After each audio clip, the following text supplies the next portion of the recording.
represents a major challenge for us in the city and our collective efforts to ensure that those who need housing can obtain it. Listen, this is personal for me.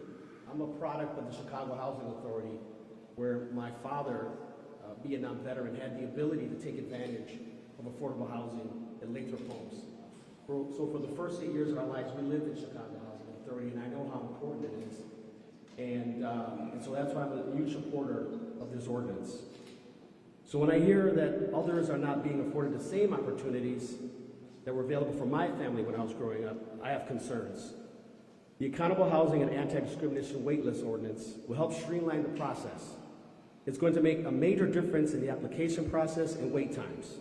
The current system is overdue for an overhaul, and with this ordinance we are moving forward in the right direction. Housing insecurity does not discriminate. All across our city we hear stories from low-income residents, families, veterans, and more about their needs. We owe it to them to make the process as effective and efficient as possible. So thank you once again. I'm pleased to be here with everyone in support of the AH-80 ordinance. And listen, recently this city council passed an ordinance that takes a look at the affordable requirements. And we looked, and in January will be taking effect where 10% of the 20% will be set aside for veterans. And so as much as we pass ordinances around affordable housing, the big disconnect has been, how do people find out about this? And so with this database, it would allow residents that are seeking affordable housing, as well as veterans, the ability to find these affordable housing units. Veterans are a population that's always talked about when we're talking about homelessness or the unhoused. This is an opportunity to put forward a process that takes a look at connecting veterans to affordable housing. And so with that, I'll turn it over to Emily, who's from the Chicago Lawyers Committee for Civil Rights. Thank you. Hi everyone, my name is Emily Coffey, E-M-I-L-Y-C-O-F-F-E-Y, and I'm the Director of Equitable Community Development and Housing at the Chicago Lawyers Committee for Civil Rights.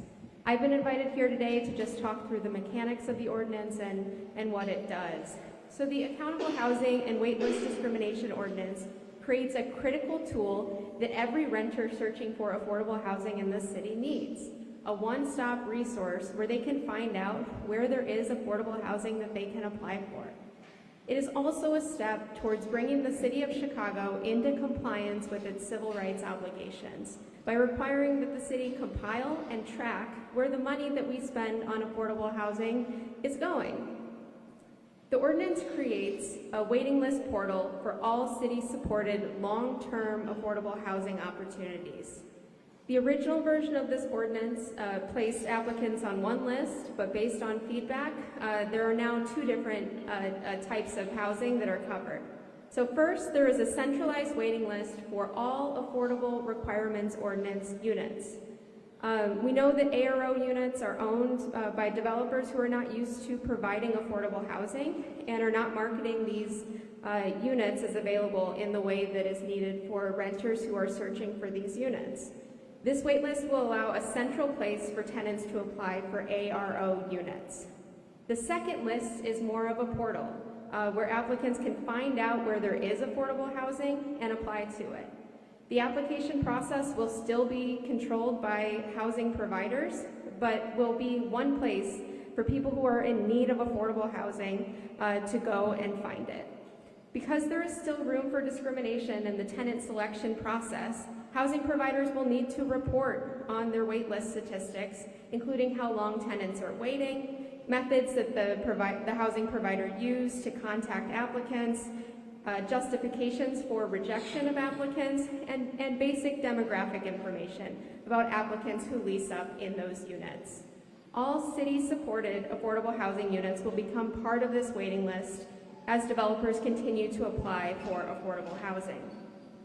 This waiting list portal is separate from the Chicago Housing Authority's existing waiting list, and it is separate from the coordinated entry system, which provides for short-term affordable housing opportunities for people who are experiencing homelessness. But the vision is that all of these systems will cooperate It'll be a lot simpler for somebody who is looking for affordable housing to be able to find it. In addition to this, every 120 days, affordable housing providers will need to report on the number of applicants that they have accepted and state the reason for denial of each applicant that they screen to the Department of Housing. This includes demographic information like family size, race, disability, veteran status, and other demographic information as required by the Department of Housing.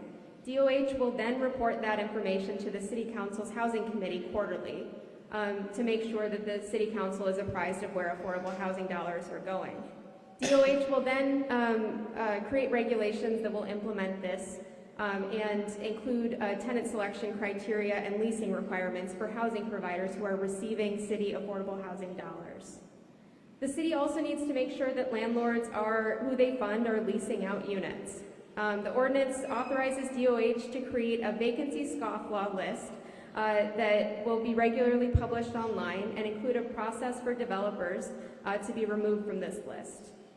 This section applies to all affordable housing providers who receive city funding after the passage of this legislation. Affordable housing providers would have to report to the city prior to receiving more affordable housing dollars, and the failure to meet the basic requirements of this ordinance, which are all based on best practices, can be cause for the city to reject its funding. So thank you. I'm going to pass it now to Alderman Byron Sancho-Lopez.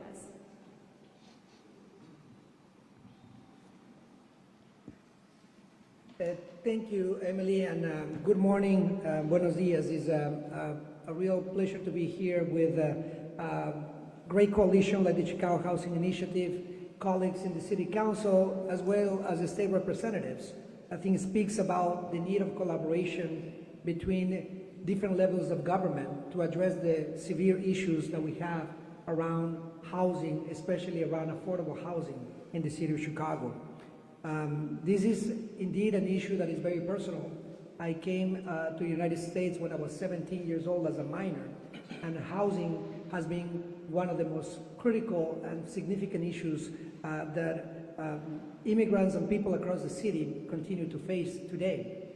We have a shortage of 120,000 units of affordable housing throughout the city, and we need to make sure that our systems in place are making it easier for people to find a shelter, to find a home. Every study has shown that giving people shelter reduces violence and activates, of course, economic opportunities for everyone. As a former chair of the Affordable Requirement Task Force, there was significant work that needed to be done so that we can make our systems easier for applications and also for affordable housing units, for affordable housing providers, as well as developers, are properly accounted for and easily conducted a match for people in need. This is an important effort to make sure that the new units that are created continue to be accounted for, and we also avoid discrimination in this process. I am proud to stand in support of this, and as we go into the budget season, my commitment as chair of the Housing Committee, as we done for other ordinances, as Alderman Villegas mentioned, for veterans, people with disabilities, seniors, people who are very vulnerable, to ensure that the system make it easier, more accessible, and more transparent to find an affordable housing unit. It is imperative that the City of Chicago creates more units of housing, more affordable housing, and to make sure that those units reach those in need without discrimination. That's what this accountable housing and anti-discrimination ordinance is so critical. Again, my commitment to make sure that we work with the legal department and the sponsors of this ordinance to work with the budget to make sure that this happens, and we call this for a vote as soon as we can in the Housing Committee. Brevemente en español. Muy buenos días, mi nombre es Byron Sancho-Lopez. Tengo el honor de representar el Distrito 25 y también tengo el honor de representar el Comité de Vivienda como el jefe del comité.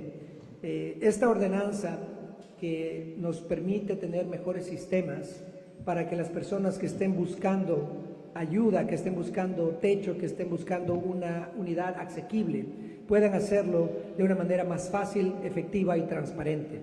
Tenemos una urgencia en un déficit de más de 120,000 unidades de vivienda asequible a lo largo de la ciudad, y es urgente que no solo creemos más unidades asequibles, pero que las aplicaciones para estas unidades sean accesibles, sean fáciles de navegar, especialmente para las personas más vulnerables, personas de la tercera edad, personas con discapacidad, personas que no saben cómo acceder a estas unidades.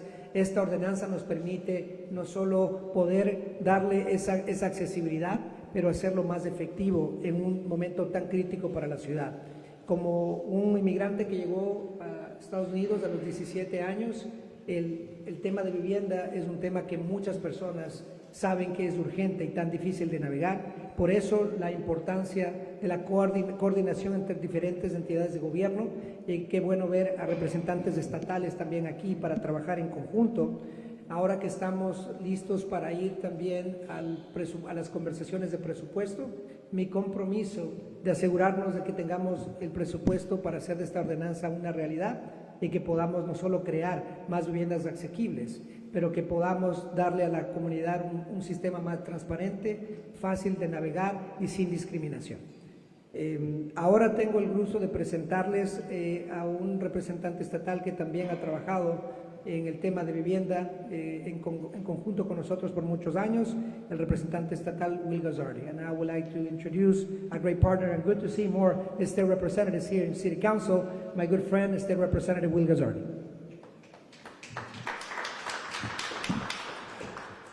Thank you all. Good morning.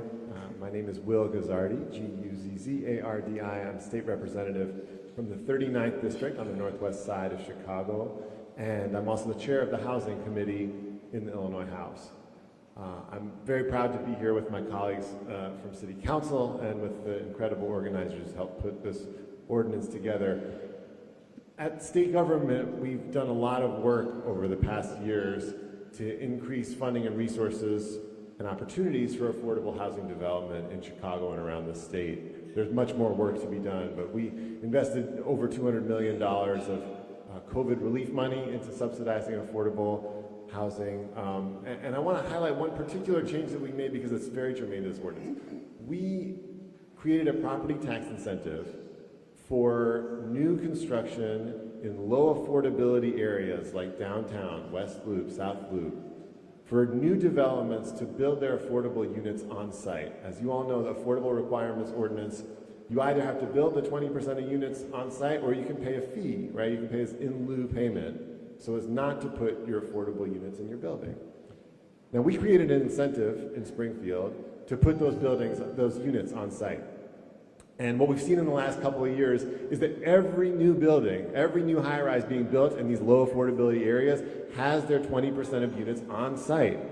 This is a sea change in how development happens in these low affordability areas, and it's incredibly important because now we have affordable units in communities that used to only belong to the wealthy. Working class families can now afford to live in these areas. We're breaking the walls of segregation that have divided the city for so long. But as Emily mentioned, the folks building these buildings aren't traditional affordable housing developers. They may not know how to market these units, how to reach the families who need them. So many of these units aren't getting rented. We're not getting the folks who need affordable housing connected to the units of housing that are being built. And that missing link is where this ordinance comes in. This ordinance will connect all these new affordable units that are being subsidized, built in communities around the city, connect these units to the 100,000 plus Chicagoans who desperately need them. And I can tell you, folks come into our office every day looking for an apartment they can afford. I represent a district that is experiencing rapid gentrification. Prices are rising. People can't afford to stay in their homes. And they come to us saying, are there affordable units around? Is there somewhere we could find an affordable apartment? And the answer we give them is, I don't know. We'll look, we'll call around, we'll ask, but there's no central database, there's no central clearinghouse where folks can go and look and see what affordable apartments are available in their community or the community they want to live in. That's what this ordinance will change. It will be this missing link between the families who desperately need an affordable place to stay and those units that are sitting vacant looking for a renter. So it's an incredibly important tool. Our office is going to use it every day. And as we continue to invest from state government into creating and subsidizing new affordable housing, this kind of tool is going to be key in making sure it reaches the people who need it. So I'd now like to bring up a friend who is really on the front lines of this along with us, my colleague, Representative LaPointe, who represents the district next to us. She's incredibly focused on serving her constituents who are seeking housing, and Julietta from her staff is here today to share experiences that they've had on the front lines of this struggle. So I'd like to bring her up to share a few remarks. Thank you.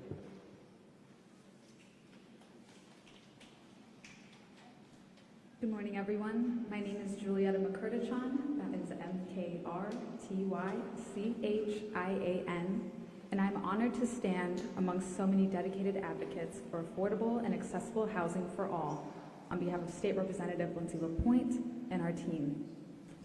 We come together today at a critical moment in time as homelessness in the city of Chicago reaches astronomical heights under a system that is unfit to adequately support its unhoused and housing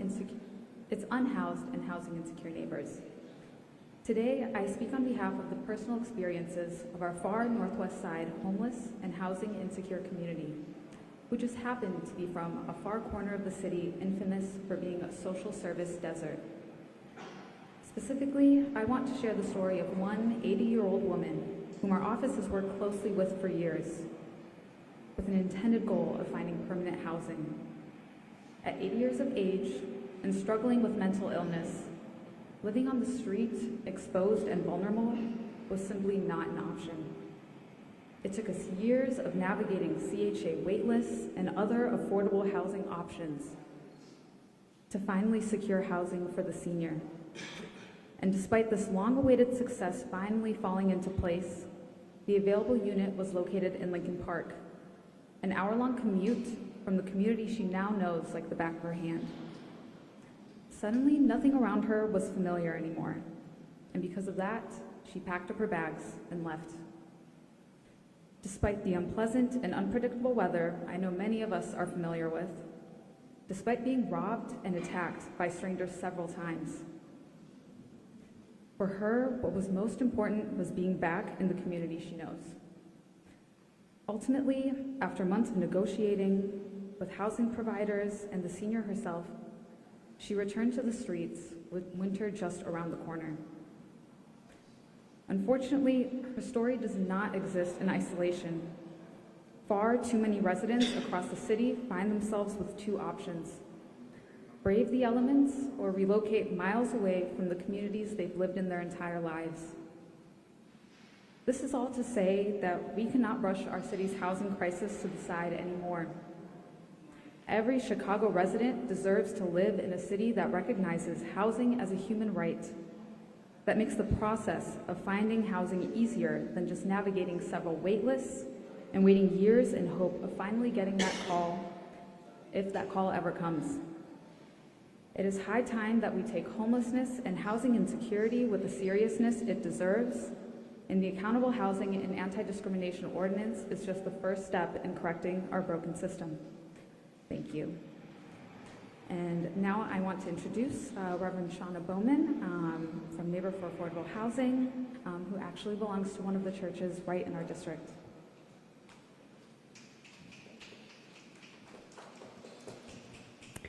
Good morning. My name is Reverend Shauna Bowman. I am the pastor at Friendship Presbyterian Church and the director of Friendship Community Place. We're located on the ground floor of a mixed income, mostly affordable housing building called 5150 in Jefferson Park. We are founding members of Neighbors for Affordable Housing, and Neighbors for Affordable Housing is a part of the Chicago Housing Initiative Coalition. We've been advocating for over 5 years for affordable housing on the northwest side of the city of Chicago, and in many ways we've had some real success, both in encouraging developers to keep those affordable units in some cases, and also in advocating for whole affordable housing buildings like the one in which my organization exists. What we have learned in the last few years as we've been on the ground is that having affordable housing is only the first step, and if we don't have a way to connect people to open units, then those units sit empty and are not actually being effective in our communities. Every week, at least one person comes into our space. We're known to be a resource in the neighborhood to people experiencing homelessness or otherwise experiencing food insecurity, and so people find their way into our space, and it's such a deep source of heartbreak and frustration when we have someone sitting right in front of us that has clarity about where they'd like to live in the city or the neighborhood, how they'd like to contribute to the community, and they cannot find housing in order to make life sustainable. And so what we end up doing is sitting with them and Googling, right, and trying to find places in the city to send them. And we often know that we're sending people on a wild goose chase because we know that the buildings like the one that we operate out of has hundreds of people on a waiting list at any given time. And so it is such a sense of frustration when we continue to just turn people away, much like Julia just described from State Rep LaPointe's office. And so we see the realities of this a great deal on a day-to-day basis, but I also want to invite some community stories so that you can get a real sense of the impact of what it means when somebody has to wait years to find housing when we know there's housing available. We just don't know where it is. And so with that, I want to invite Miss Etta Davis from Eugenia Burns Hope Center. Hello, my name is Etta Davis. That's ETTADAVIS. I am a leader with the Eugenia Burns Hope Center, and I'm here today because of the Affordable Housing and Anti-Discrimination Ordinance. You know, housing is a human right, and so everyone needs to be housed in the city, and that includes veterans, the poor, and everyone else. Many years ago, when I was looking for housing and my income was of a minimum, I thought that the only place that I was eligible for housing was in CHA. And so therefore I waited on the CHA wait list, because the only time you hear about other housing, and that's why we find clusters of people on the north side, clusters of blacks on the south side, is through word of mouth, because you hear from your friend. If you ask your friend, well, do you know about an apartment? They tell you about an apartment on the south side, because this is all that they know is about apartments where we live. And so that's how we get these separations in groups of people. So now with this Affordable Housing and Anti-Discrimination Ordinance, you can fill out a universal, they're going to have a universal application where you can fill it out and your name will go out to multiple organizations, housing organizations on the north, south, east, and west side. This stops this discrimination also in the city of Chicago. And many people today, they still do not know that they're eligible for other housing other than Chicago housing, the CHA. And so they're sitting back. I have people coming to me every day and asking, do you know where an apartment is? And until after, years of me finding out that you could call the number 311 and get a listing of housing, I didn't know myself, and I would just refer them to, again, housing that was on the south side that I knew about. And so now, even if you find out you get a listing from 311, you still may not have the financial resources to go from apartment to apartment, from the north side to the east side, trying to fill out applications or see if you may be eligible for that housing. This Affordable Housing and Anti-Discrimination Ordinance, again, it would help to spread out your name and send it to multiple organizations. I only see this as a win-win situation for the city of Chicago to help with the problem that Chicago has, and that problem is housing. So again, I pray that the rest of the aldermen, the state reps, and everyone else would get on board, because this is a win-win situation. Thank you so much.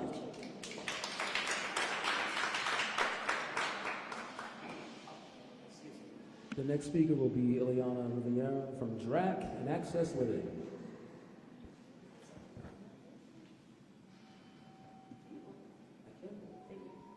Hi, this is Ileana Joanna Haven. I'm the housing community organizer with Access Living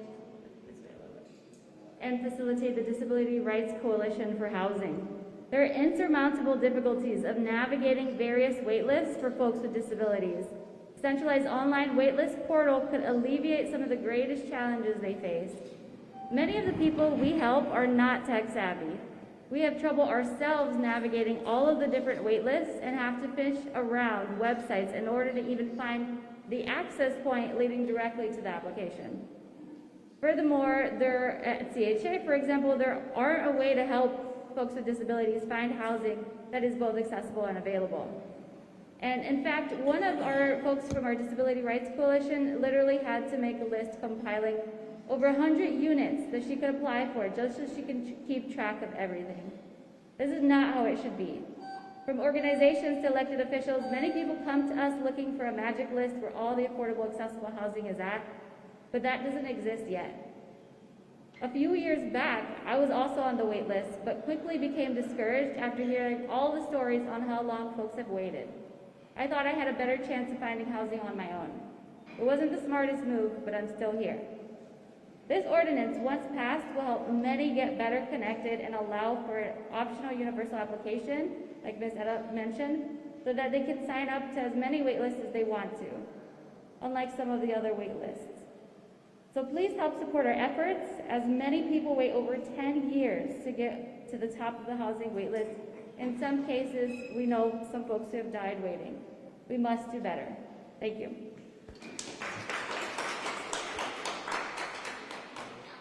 The next speaker will be Brittany King from DRAC.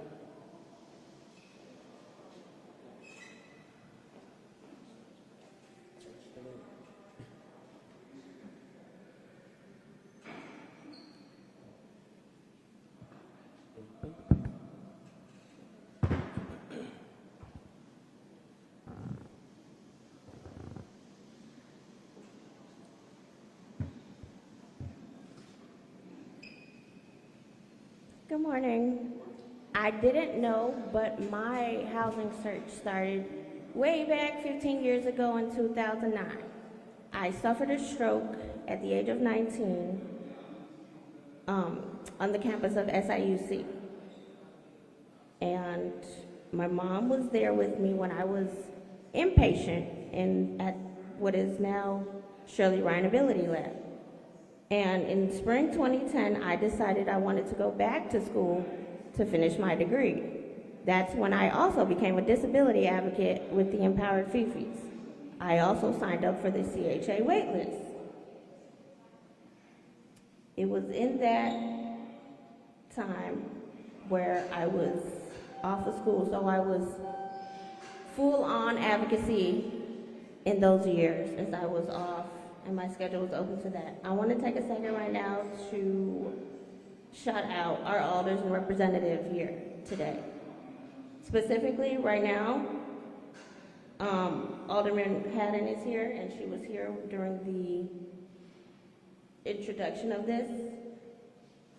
And I think it was in 2015 where I became an actual DRAC member, and I also graduated from college. 2 years later, I found out I was pregnant, and I was bumped off the wait list because in 2019, the month before my daughter was born, I moved into a unit in Evanston, and I was bumped off the wait list because of the Evanston placement. And I had no notification of it. Unfortunately, 6 months later, we started the Too Long to Wait campaign with the former housing coordinator at Access Living, and my daughter was 6 months at that time. So I moved back home with my mother, and I called to be put back on the wait list. Fortunately, I found another organization outside of CHA to sign up for the wait list, and I waited about 6 months for our placement now that we have in Lincoln Park. For my birthday, actually, in 2021, I was placed. And then 2022, my brother had to move into the unit with us because he had no access to housing either, even though he was working full-time. Unfortunately, he also had to move back home with family because there is no way for him to access housing. And I know that if this ordinance was already put in place, transitioning adults, working people, veterans, seniors, and students could actually have complete control over one less stressor in their life. And if it wasn't for my stroke and my connection with Access Living, I'm not sure where I would be. Probably with my mother and her husband. We'd be all shacked up somewhere. And that reality kind of needs to, that reality needs to change. Thank you.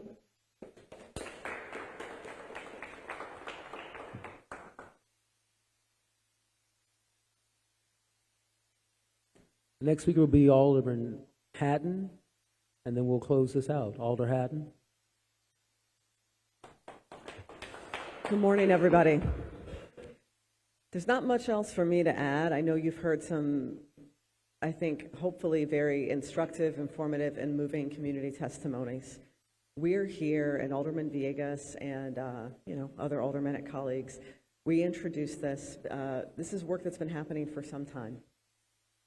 Representing the 49th Ward with 75% of my constituents renting, one of the number one issues that we see in the ward, and of course we hear about around the city, is how difficult it is to find affordable and accessible housing.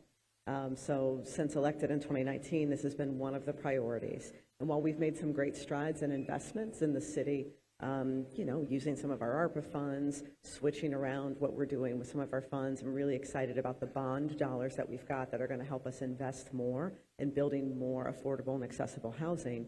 One of the other issues that we have is matching people with the housing that is available.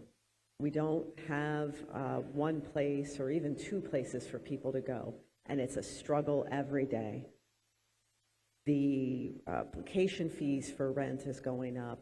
The security deposits have gone away. Now there are move-in fees. There's additional fees for your pets.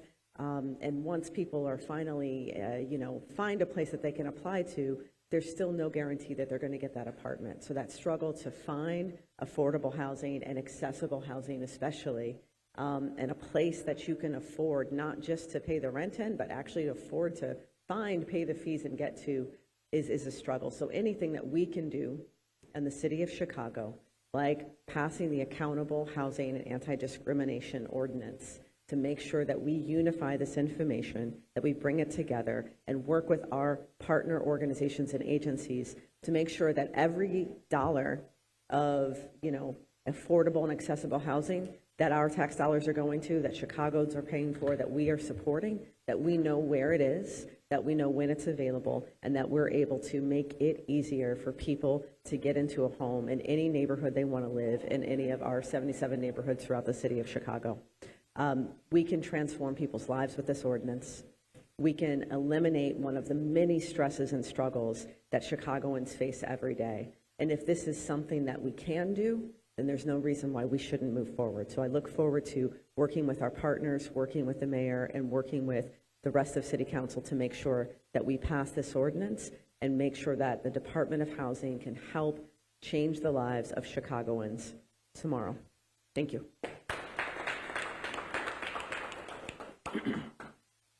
So we're going to close this thing out, but I want to be really clear about a couple of things. I'm Don Washington from the Chicago Housing Initiative. I'm its executive director. All these wonderful folks are part of our coalition. And I want to make sure that you understand a couple of things. One, this does not address the question of scarcity. We know there are 150,000 units shy, at the very least, of affordable housing that's needed here in the city of Chicago. But it does address the issues of connectivity and transparency by creating it. Because right now, the available units, when they come available, people do not know. These are powerful folks up here. They don't know how to help people who come to them when they're most in need of help and connect them to a basic human right, to a necessity. This ordinance removes the obstacle course that exists between people who are desperately in need of a place to stay and that place. With that said, if there are any questions about the nuts and bolts of the ordinance, myself and Emily will be happy to field them. Yes, ma'am.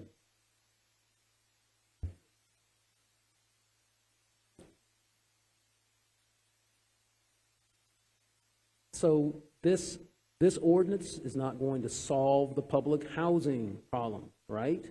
That's a whole different problem. They say it's 4.5 years. We have evidence that it's closer to 10. Some people have waited as long as 20. People have died on that wait list. And the wait list, the CHA wait list, which is not part of this ordinance, right, is still another problem. This ordinance is not a panacea for all of the problems with all of the wait lists.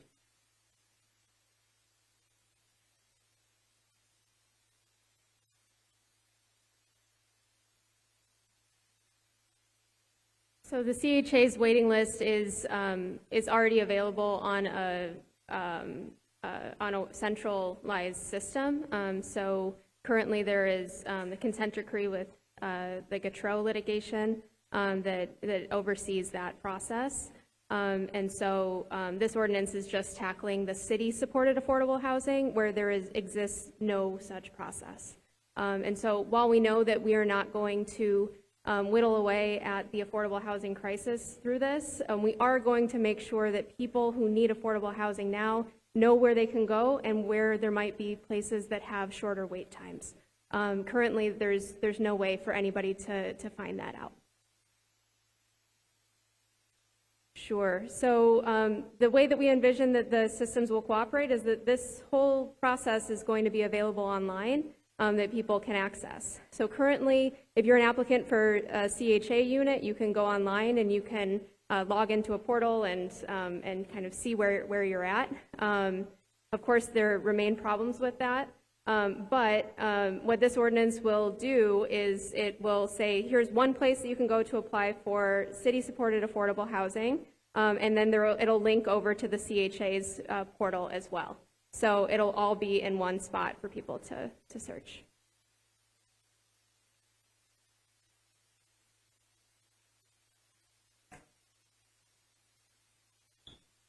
Sure.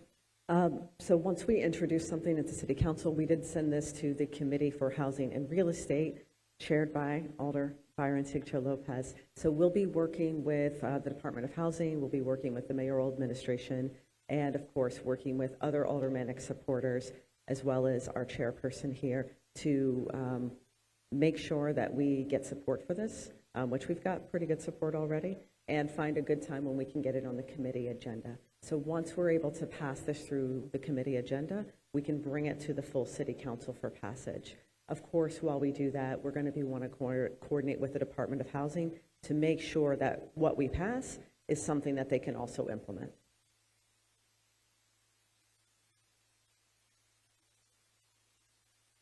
We can hope. We can hope. So we feel like what we're asking for is something that we can pass, right? We can pass this before the end of the year. We'll need to work with the Department of Housing to work on how quickly they can implement it. And I think those are some questions that we've got.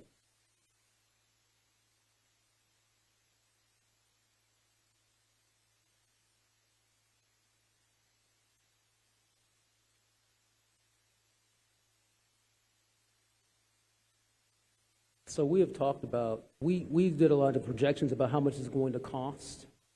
So we think it'll cost about $1.3 million, right? And then over time, for the rest of its life, maybe $700,000 a year, and that's a high-end estimate on both of those cases. But I want to be really clear about a couple of things here.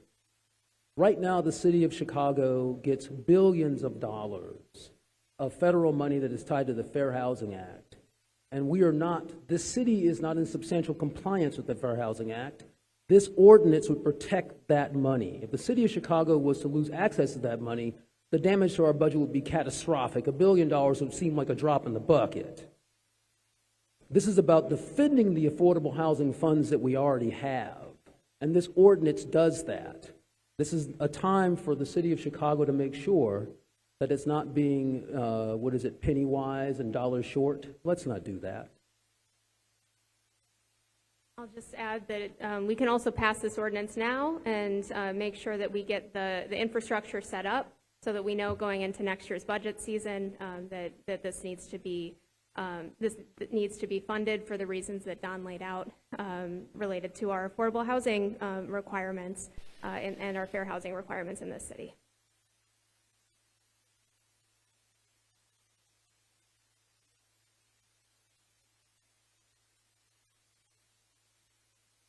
So every 120 days, the housing providers have to report to the city about who they are housing. And so how many people have come off their waiting list, what their waiting list wait time remains at, and requires that they are reporting some basic demographic information and reasons why folks have been dropped from the waiting list or have been rejected from housing. And then DOH would compile that and put it into a quarterly report to the Department of Housing. I want to stress that what we're really doing here is we're building the bones and sinew of being able to actually know how effective our affordable housing programs are, because right now we don't know. We don't know which dollars are effectively housing people or how effectively they're housing people or who they're not effectively housing. We have no idea. If you were to ask the city of Chicago right now how many affordable housing units there are, they don't know. How many veterans are not housed? We don't know. Where are the units? We don't know. What sort of accommodations they have? We don't know. We don't know. Now imagine feeling that as your person at the end of your rope looking for housing. You turn up at Will Gazzardi's office and he tells you that he doesn't know either. Imagine how you feel at that moment. Imagine the amount of hopelessness that weighs down on you in that moment.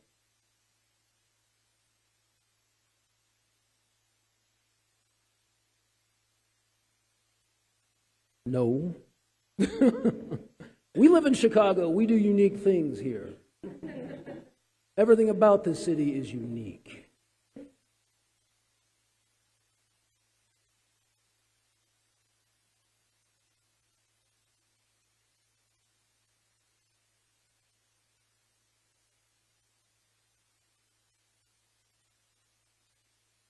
So once again, I don't know.